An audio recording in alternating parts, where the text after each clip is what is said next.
சற்று முன் கிடைக்கப்பெற்ற மிக முக்கியமான செய்தி ஒன்று வெளியாகியுள்ளது.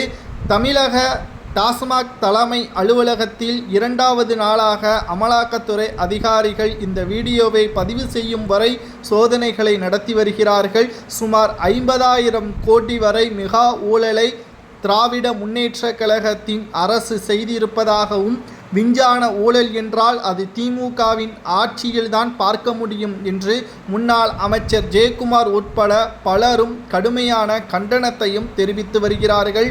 சுமார் பல கோடிகள் ஊழல் செய்து திராவிட முன்னேற்றக் கழகம் ஆட்சிகளை நடத்தி வரக்கூடிய நிலையில் சுமார் 45 லட்சம் கோடி ரூபாய் கடனையும் தமிழக அரசு கடந்த 3 ஆண்டுகளில் பெற்றுள்ளது என்றும் தற்பொழுது ஜெயக்குமார் அவர்கள் கடுமையான கண்டனத்தையும் தெரிவித்திருக்கிறார். மேலும் அமலாக்கத்துறை அதிகாரிகள் செந்தில் பாலாஜி அவர்களை சுற்றி வளைத்து விட்டார்கள்.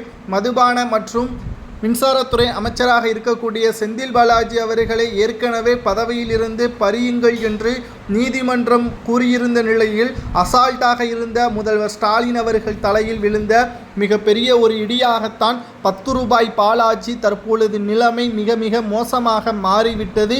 விஞ்ஞான ஊழலை நிறுவனமாக்கிய தமிழ்நாடு அரசு நிறுவனத்தின் தலைமை அலுவலகத்திற்கு அமலாக்கத்துறை அதிகாரிகள் வெட்கக்கேடான நிலைமையில் இருக்கக்கூடிய ஸ்டாலின் மாடல் அரசு என்றும் தற்பொழுது இணையதளங்கள் முழுவதுமாக திமுக அரசை பற்றியான விமர்சனங்களை நம்மால் பார்க்க முடிகிறது.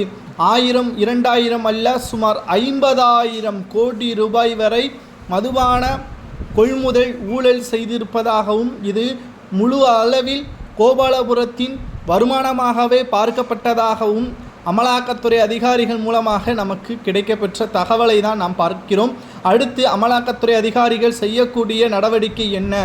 இன்று இரவுக்குள் செந்தில் பாலாஜி அவர்களையும் தமிழக டாஸ்மாக் தலைமை அலுவலரையும் கைது செய்வதற்கான ஏற்பாடுகளை செய்து வருகிறார்கள். நிச்சயம் இந்த கைது நடவடிக்கை மேற்கொள்ளும் பட்சத்தில் அடுத்து 24 மணி நேரத்தில் செந்தில் பாலாஜியின் அமைச்சர் பதவி பறிக்கப்படும். அதற்கு முன்பாக செந்தில் பாலாஜி மீது பதிவு செய்யப்பட்ட வழக்கோடு கூடுதல் வழக்கு பதிவும் செய்யப்பட்டு சுமார் 24 ஆண்டுகள் வரை செந்தில் பாலாஜி அவர்கள் சிறையில் அடைப்பது மட்டுமல்ல, 50,000 கோடி மெகா ஊழல் உறுதி செய்யப்பட்டு விட்டால் திமுகவின் ஆட்சியை கலைக்கக்கூடிய நிலைமைக்கு தள்ளப்படும் என்ற தகவலும் தற்பொழுது வெளியாகியிருக்கிறது. திராவிட முன்னேற்றக் கழகத்தின் ஆட்சியில் அமலாக்கத்துறை அதிகாரிகள் திராவிட முன்னேற்றக் கழகத்தின் ஊழலையும் அமலாக்கத்துறை அதிகாரிகள் வெட்ட வெளிச்சத்தில் கொண்டு வரக்கூடிய நிலையில் எத்தனை ஆண்டுகள் சிறை தண்டனை கொடுக்கலாம் என்பதை கூறுங்கள்.